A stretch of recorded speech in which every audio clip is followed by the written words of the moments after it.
সাইডে স্টার্ট রেখে দেন হচ্ছে আমি হেলমেটটা হচ্ছে নিয়েছিলাম, হ্যাঁ যে গাড়টা আগে দিব।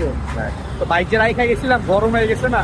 আচ্ছা আচ্ছা। তো এই গরম হওয়ার পরে আমি হলো আবার হচ্ছে বাইক, আবার হেলমেটটা পরে হচ্ছে এখানে ইয়ার কাছে দিয়ে আসলাম, যারা গার্ড আছে না ওই গার্ডের কাছে দিয়ে আসলাম। ও আচ্ছা, ওইখানে যে পুলিশ আছে তাদের কাছে। তাহলে বাইক গরম হয়ে গেছে, বাইক এখন হঠাৎ করে অফ হয়ে গেল। আচ্ছা, তো একটু রেস্ট করেন, এখানে সমস্যা নাই। এইদিকে নিয়ে এসে করে এখানে সমস্যা নেই, সামনে নিবো না, এদিকে রাখেন, এদিকে কোনো সমস্যা আমি নেই। কি চলে যাবো? না, একটু আগে বাইকও একটু রেস্ট করুক, আপনিও তো ঘাইমে একদম সেই একটু পানি খান। সমস্যা নেই, থ্যাংক ইউ। আচ্ছা আসেন, এদিকে আসেন, আপনি নিয়ে আসেন। স্টার্ট হবে তো না? হ্যাঁ, রেস্ট করুক, আগে একটু রেস্ট হোক, যে গরম পড়ছে। হ্যাঁ, আমি তো আজকে 46টা 44 দেখলাম। হ্যাঁ, আমাদের এই